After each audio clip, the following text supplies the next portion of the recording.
દુર્ગેશભાઈ પંડ્યાને હું વિનંતી કરીશ કે તેઓ વિદ્યારૂપેણ સંસ્થિતા નમસ્તસ્ય નમસ્તસ્ય નમસ્તસ્ય નમો નમઃ.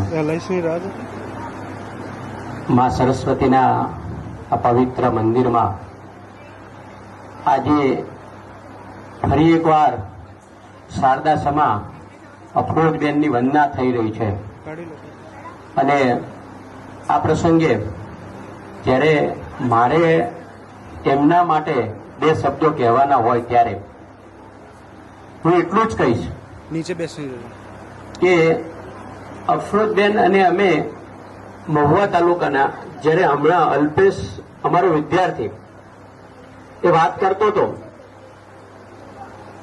એ દરેકે દરેક 100% ની 200% વાત સાચી છે. એનો સાક્ષી હું છું. કારણ કે બેને ત્યાં મહુવા તાલુકામાં ઘણી સેવાઓ આપી છે.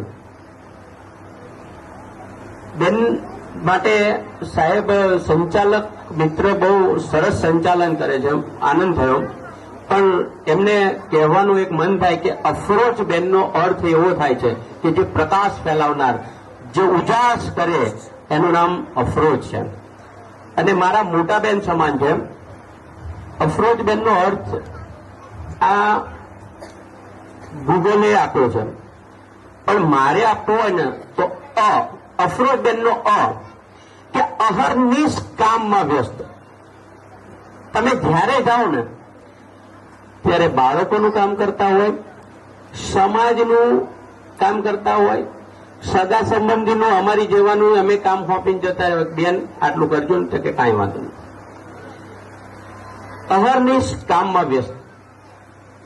પછી ફરજમાં 100% પ્રામાણિકતા.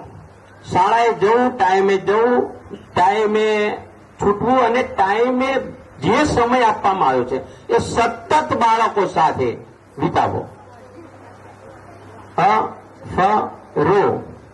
રોજ રોજ નવું શીખે અને રોજ રોજ નવું શીખવાડે, એનું નામ અફરોજબેન.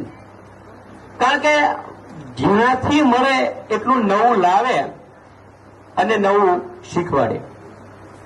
અને છેલ્લો છે જબલાનો જ. એના માટે હું થોડો હિન્દીમાં ઉપયોગ કરી કે જમીન સે જુડી હોય એવું औरत. જમીનના સ્તરથી કામ કરે ને એ વ્યક્તિ હોય તો અફરોજબેન.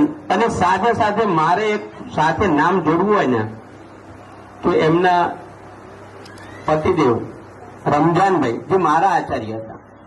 અને રમજાનભાઈ ને અફરોજબેન અમે સાથે કામ કર્યું 3 થી 4 વર્ષ. પણ સારા સમય બાદ બંને, ધારો કે ગામમાં કોઈ દીકરીનો જન્મ થયો હોય તો ત્યાં મળવા જાય, કોઈ બીમાર હોય તો એનો.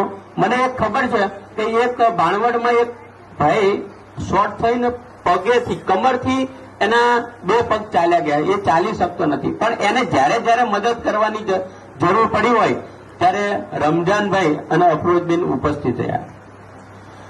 બાલ ગીતોનો ખજાનો છે, અભિનય ગીતોનો ખજાનો છે. આજે મારા સ્ટાફે મને એટલા માટે રજા આપી કે બેનને કહેતા આવજો કે એક વખત 2 કલાક માટે અભિનય ગીતો અમારા બાળકોને કરાવવાને. બેન, એક વખત આવવું પડશે. આપણો ઉનાળો ચાલુ છે, ગરમી વધતી જાય છે, પણ આ ગરમીમાં જે અમી છાંટણા કરી શકે એ એક જ વ્યક્તિ છે, અફરોજબેન.